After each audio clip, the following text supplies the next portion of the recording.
നമ്മളെ ഇവിടുത്തെ കുട്ടികൾക്ക് അവർ എക്സാം കൊടുക്കുന്നു, തൊഴിലവസരത്തിന് വേണ്ടി PSCയിൽ എക്സാം കൊടുക്കുന്നു. പക്ഷേ അവർക്ക് ആ തൊഴിലവസരം, അവരുടെ അവകാശമായ തൊഴിലവസരം അവർക്ക് കിട്ടുന്നില്ല.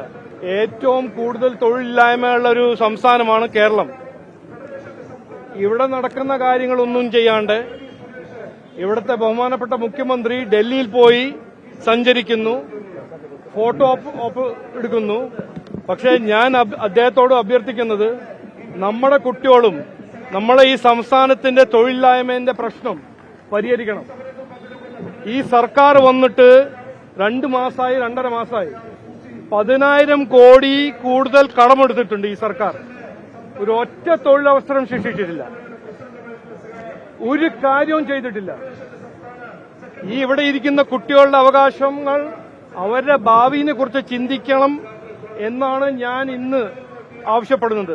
അവരൊപ്പം BJP ആദ്യവും ഉണ്ടായിരുന്നു, ഇന്നും ഉണ്ടാവും.